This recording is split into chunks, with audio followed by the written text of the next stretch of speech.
Hello मेरे प्यारे बच्चों, कैसे हैं आप सब। Welcome to logistic chemistry. तो बच्चा, today we will going to start a new chapter name gravitation. Class 9 का आज हम ग्रेविटेशन चैप्टर स्टार्ट करेंगे फिजिक्स का। बहुत इंटरेस्टिंग टॉपिक है और आप लोग भी बहुत इंटरेस्ट से इसे पढ़ना। और कई बच्चे बहुत इंटरेस्ट लेते हैं इस चैप्टर को, बहुत क्यूरियोसिटी से पढ़ते हैं कि पता नहीं इस चैप्टर में क्या है ना।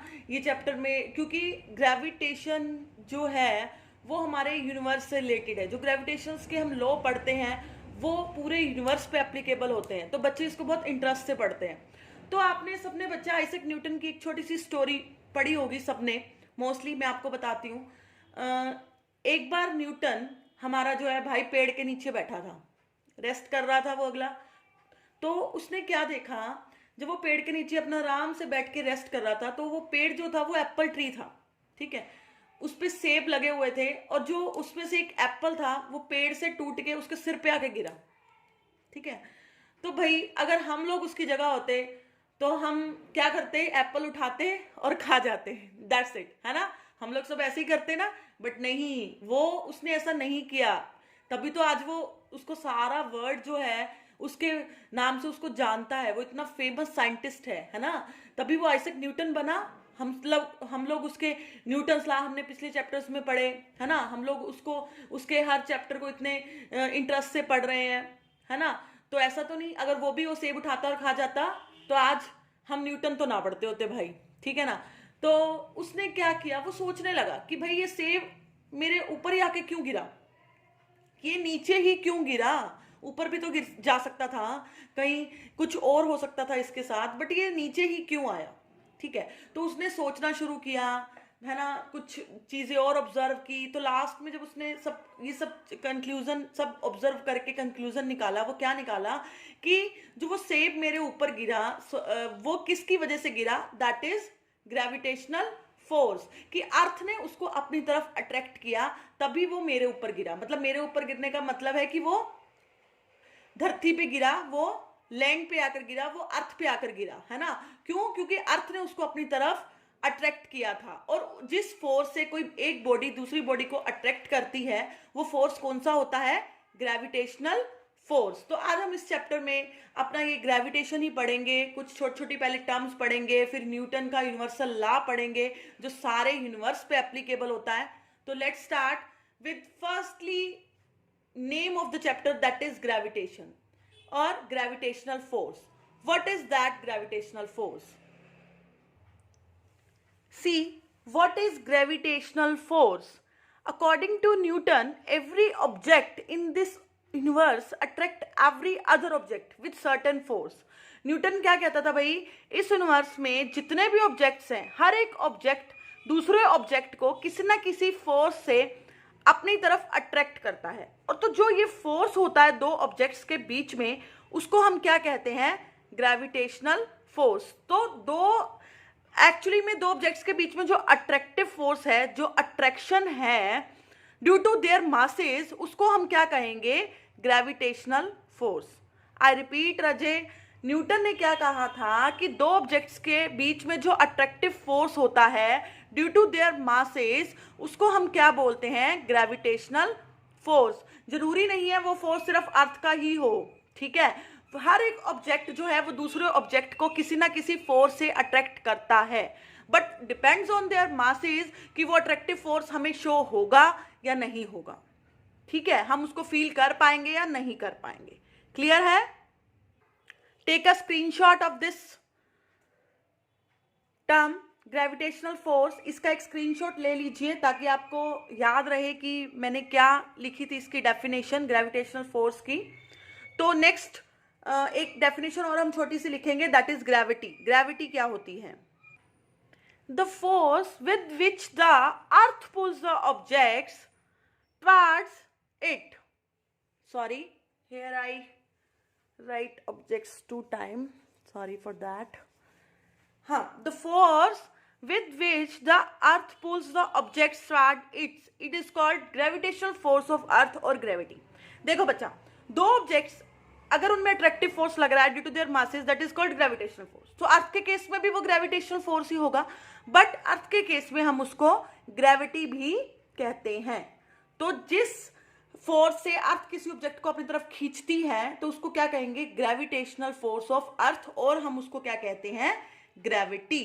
क्लियर है इतना? तो बेटा ये ग्रेविटेशनल फोर्स ही होता है जो जिसने पूरे यूनिवर्स को होल्ड करके रखा हुआ है। ठीक है, अर्थ के ऊपर जो हमारा एटमॉस्फेयर है that is also the gravitational force of earth, की वो टिका हुआ है। ठीक है, हम जो है ग्राउंड पे खड़े हैं, हम भी ग्रेविटेशनल फोर्स की वजह से खड़े हैं। रिवर्स में पानी बह रहा है, that is also due to the gravitational force. Even हमारे अर्थ पे जो रेन आती है, रेन वाटर हमारे अर्थ तक पहुंचता है, that is also because of gravitational force. Clear है? तो बेटा मैं पहले भी आपको बता चुकी हूं कि ग्रेविटेशनल फोर्स का मतलब यही नहीं है कि अर्थ ऑब्जेक्ट को अपनी तरफ डाउनवर्ड डायरेक्शन में अगर अट्रैक्ट कर रही है तो वही ग्रेविटेशनल फोर्स है। ग्रेविटेशनल फोर्स किन्हीं भी दो ऑब्जेक्ट्स के बीच में लग सकता है। ठीक है, बस उनका मास होना चाहिए, मास होता ही है। ठीक है, हर ऑब्जेक्ट का। तो gravitational force between two objects act even if the two objects are not connected by any means. वो इसका क्या मतलब है? कहता कि ग्रेविटेशनल फोर्स जो है दो ऑब्जेक्ट्स के बीच में होता ही होता है, चाहे वो दो ऑब्जेक्ट्स आपस में अटैच हों या ना हो। लाइक अगर मेरे पास ये डस्टर है, ये मार्कर है, तो वो कहता है आप चाहे किसी भी मीन्स के साथ अटैच नहीं है, बट इन दोनों के बीच में भी कुछ ना कुछ ग्रेविटेशनल फोर्स होगा। ये भी दोनों आप एक दूसरे को किसी ना किसी फोर्स से अट्रैक्ट जरूर करेंगे। बट हाँ, ये डिपेंड करता है इनके मास पे कि हम इनके जो फोर्स को डिटेक्ट कर पा रहे हैं या नहीं। तो आपको यहाँ पे कोई भी इन दोनों के बीच में अट्रैक्शन फील नहीं हो रही होगी। क्यों? क्योंकि दोनों का मास ही क्या है? बहुत स्मॉल है। Due to their masses the force of attraction between them is also very very very small, so we can't even detect it easily. हम उसको इजिली डिटेक्ट भी नहीं कर पा रहे हैं कि इनके बीच में कोई फोर्स ऑफ अट्रैक्शन है भी या नहीं, हमें विजिबल नहीं है वो। क्यों? क्योंकि इनका मास बहुत स्मॉल है। तो फोर्स ऑफ अट्रैक्शन जो है वो मासेस पे डिपेंड करती है कि जितना ज्यादा मास होगा उतना ज्यादा जो हमें फोर्स ऑफ अट्रैक्शन है वो फील होगी। बट इस केस में मार्कर का मास भी बहुत कम है और डस्टर का भी। दैट्स वाई हमें इनके बीच में कोई भी हम जो फोर्स ऑफ अट्रैक्शन उसको डिटेक्ट नहीं कर पा रहे हैं। तो अगर मास कम तो फोर्स कम, अगर मास ज्यादा तो फोर्स ज्यादा। ठीक है, that means the force is directly proportional to masses of two objects, कि दो ऑब्जेक्ट्स जो हमने लिए हैं उनके मास पे फोर्स डिपेंड करता है। अगर उनका मास ज्यादा होगा तो उनके बीच में जो अट्रैक्टिव फोर्सेस होंगे, जो ग्रेविटेशनल फोर्स होगा, वो इजिली डिटेक्ट हो पाएगा। बट अगर उनके बीच का अगर उनके जो मासेस हैं वो कम होंगे तो उनके बीच में जो अट्रैक्टिव फोर्स है वो हमें डिटेक्ट करना हमारे लिए बहुत मुश्किल हो जाएगा। समझे इस बात को कि नहीं? अगर मैं इन दोनों की जगह, मान लो मैं इस मार्कर की जगह, ठीक है, मैं क्या कर रही हूँ, चलो मैं डस्टर को रिमूव करती हूँ और मैं क्या करती हूँ, इसको मार्कर को मैं एक हाइट से ड्रॉप करती हूँ। दोबारा करती हूँ, देखो, इसको मैं मार्कर को अगर मैं एक हाइट से छोड़ रही हूँ या एक हाइट पे रख के उसको नीचे गिर रही हूँ या ऊपर हाइट से उसको छोड़ रही हूँ किसी भी डिस्टेंस से, तो ये देखो ये नीचे आ रहा है ना। तो ये नीचे क्यों आया? अभी तो हमने देखा था जब मार्कर और मैं जब डस्टर ले रही थी तो उनमें अट्रैक्टिव फोर्सेस थे नहीं। जब मैंने मार्कर और डस्टर लिया था तो इन दोनों ने तो एक दूसरे को अट्रैक्ट किया नहीं। बट जैसे ही मैंने अकेला मार्कर लिया और तब मैंने उसको छोड़ा तो वो अर्थ की तरफ अट्रैक्ट हुआ। क्यों? क्योंकि इस केस में जो मेरे पास अर्थ है उसका मास बहुत ज्यादा है और मार्कर का मास जो है मेरे पास वो बहुत लेस है as compare to earth. That's why जो अर्थ है उसने मार्कर को क्या किया? अपनी तरफ अट्रैक्ट किया। But in case of marker and duster we can't detect any attraction due to their small masses. इन दोनों के स्मॉल मासेस की वजह से हमें इनके बीच में जो अट्रैक्शन है वो फील नहीं होती। तो न्यूटन ने यही बात बोली थी कि भाई जरूरी नहीं है अर्थ ही अट्रैक्ट करती है, हर ऑब्जेक्ट एक दूसरे को, दो ऑब्जेक्ट होने चाहिए, उनका कुछ मासेस होना चाहिए, वो एक दूसरे को अट्रैक्ट करेंगे किसी ना किसी फोर्स से। बट वो जो फोर्स है वो डिपेंड करता है उनके मासेस पे कि उनका मास कितना है, ज्यादा है कम है। अगर बहुत ज्यादा है तो अट्रैक्शन हमें दिखेगी, हम डिटेक्ट कर पाएंगे, बट अगर उनका मास कम है तो हमें वो जो अट्रैक्शन है वो नहीं दिखेगी। ठीक है, तो it depends on their masses and secondly it also depend on their distance between them. अगर इनके बीच में मैं डिस्टेंस कम कर दूं तो वो कहता अट्रैक्शन ज्यादा होगी, बट अगर इनके बीच का डिस्टेंस ज्यादा कर दूं तो अट्रैक्शन क्या होगी, कम होगी। लाइक चार्जेस, हम बोलते हैं ना कि positive negative charges always attract each other, है ना। बट अगर वो पॉजिटिव नेगेटिव के बीच का डिस्टेंस बहुत ज्यादा है, लाइक हमने एटम का केस पढ़ा था कि ये मेरे पास न्यूक्लियस होता है, ये मेरे पास शेल्स होती हैं, है ना।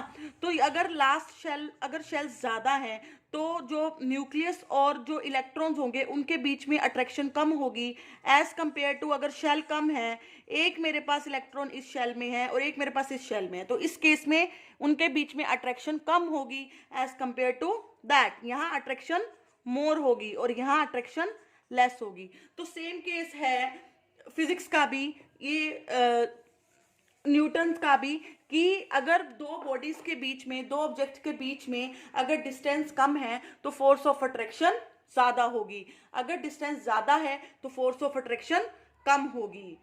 इस चीज को आपने समझ लिया होगा अच्छे से, क्योंकि इसके बाद हम एक बहुत इंपॉर्टेंट टॉपिक करने वाले हैं, that is universal law of gravitation. Let's move to that topic.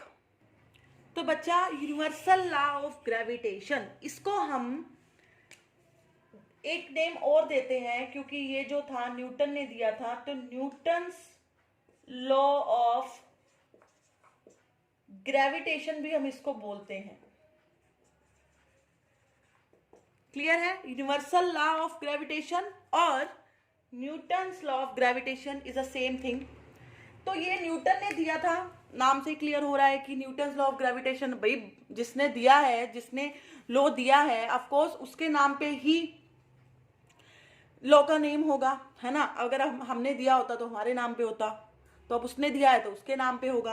तो Newton's law of gravitation Newton ने दिया था। उसने क्या कहा था बच्चा कि every body in a universe, every body in universe attracts each other with a force which is directly proportional to product of their masses, directly proportional to product of their masses। Clear है इतना? Product of their masses and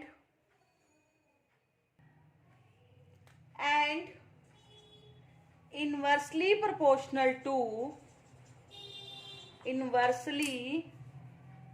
proportional to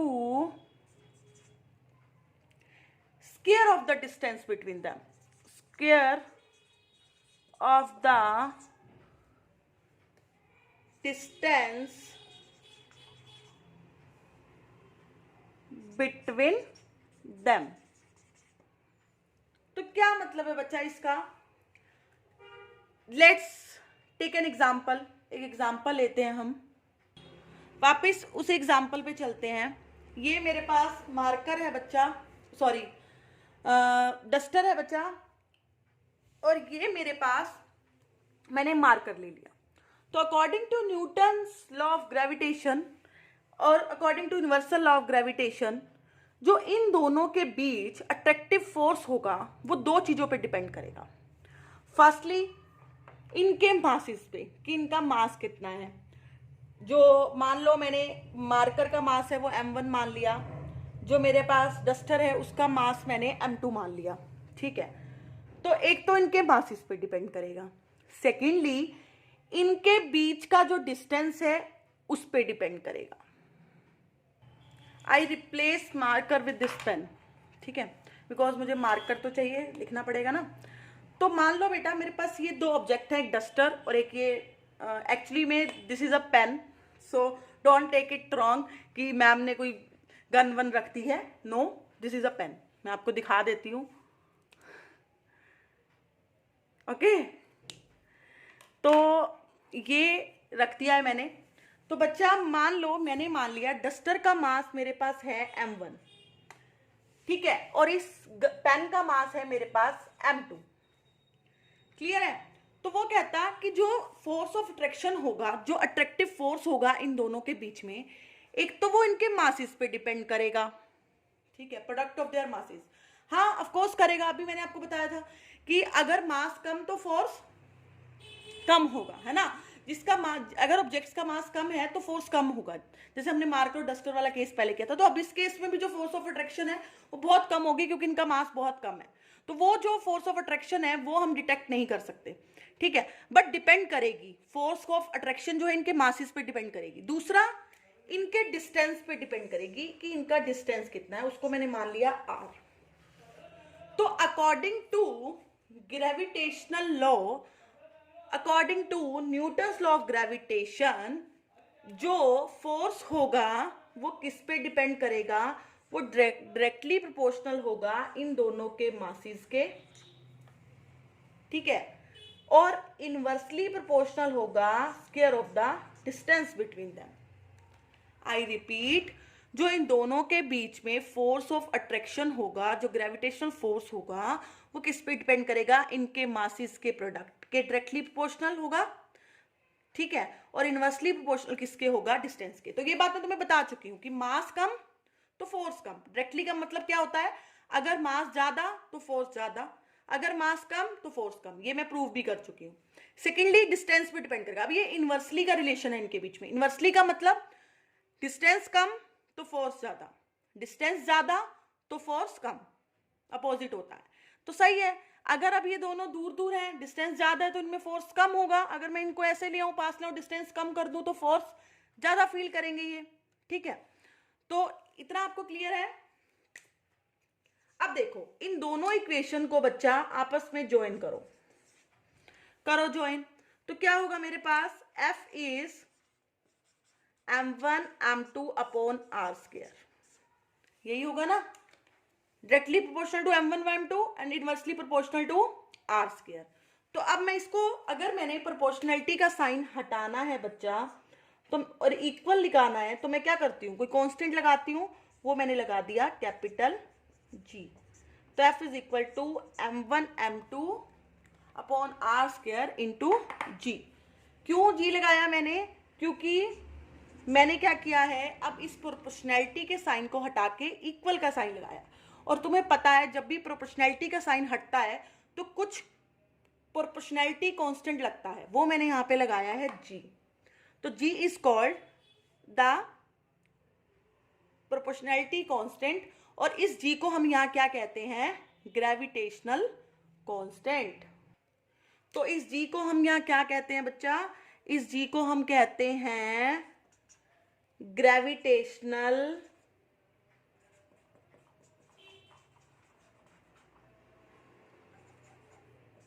constant, universal gravitational constant.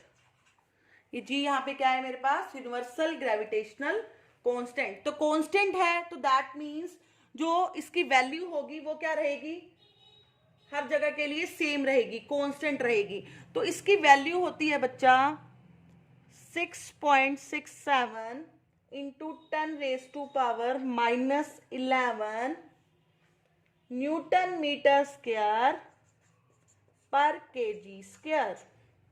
6.67 into 10⁻⁻11 newton metre square per KG square, ये इसकी value होती है। तो इसकी value ये कैसे आई, Newton metre square per KG square. चलो ये तो हमने मान लिया कि ग्रेविटेशनल कांस्टेंट है, कांस्टेंट है तो इसकी वैल्यू इतनी होगी कि 6, निकाल के भी दिखाऊंगी मैं आपको, दैट इज 6.67 इंटू 10⁻⁻11। चलो ये मैं भी निकाल के दिखाऊंगी आपको, पर first we will talk about its unit. ये newton metre square plus KG square कैसे आया, newton metre square per KG square कैसे आया। तो देखो हमारी ये वैल्यू है ना, एफ हमारे पास ये है, तो अगर मैं यहां से जी निकालूं तो वो क्या होगा, मैं ऊपर कर देती हूँ, इसको मैं रब कर देती हूँ अब एक बार, या यहाँ पे कर लेते हैं हम। अब मैं क्या कर रही हूँ, मैंने जी, अगर मैंने यहां से जी निकालना है तो मेरे पास जी क्या होगा, G is equal to F R square upon m1 m2 is equal to G, यही होगा ना। जी को मैंने यहां रखा है, इनको मैं उधर ले गई। तो फोर्स के यूनिट क्या होते हैं, न्यूटन, डिस्टेंस की यूनिट मीटर, तो 2 बार है, स्क्वायर है उसका तो मीटर का स्क्वायर, अपॉन एक एम के यूनिट केजी, दूसरे एम के यूनिट केजी, तो केजी का स्क्वायर, तो आ गया ना Newton metre square per KG square. तो इसको आप ऐसे लिख सकते हो ना, Newton metre square per KG square. तो यही तो मैंने यहां लिखा है, यही तो मैंने यहां लिखा है, क्लियर है। तो ये था हमारा ग्रेविटेशनल लॉ और Newton's law of gravitation. Hope आपको ये चीज समझ आ गई होगी अब तक। तो अगला टॉपिक जो होगा हमारे पास वो होगा कि gravitational force between object of small size and big size. इसमें हम जी की वैल्यू मैं आपको ये वाली कैलकुलेट करके दिखाऊंगी और कुछ हम न्यूमेरिकल्स करेंगे इस पे बेस। तो ये हम लेकिन नेक्स्ट लेक्चर में करेंगे, बट यहाँ तक आपको, आप अपना लेक्चर अच्छे से क्लियर कर लेना, तभी आप न्यूमेरिकल जो है वो सॉल्व कर पाओगे, ठीक है। तो मैंने आपको ग्रेविटेशनल जो बेसिक सा था वो बताया, और main that is so important gravitational law ये बताया, इसके यूनिट कैसे आए वो बताया। तो अब इसको अच्छे से देख लेना, कोई डाउट हो तो please please please it's a request, comment section में जरूर मुझसे शेयर किया करो, मैं आपको रिप्लाई करूंगी, मैंने आपको बार बार कहती हूँ। पर हाँ, अच्छी बात है अगर आपके डाउट ही नहीं है तो दैट्स गुड, ठीक है। तो मिलते हैं नेक्स्ट लेक्चर में with some numericals on the basis of that topic. Thank you.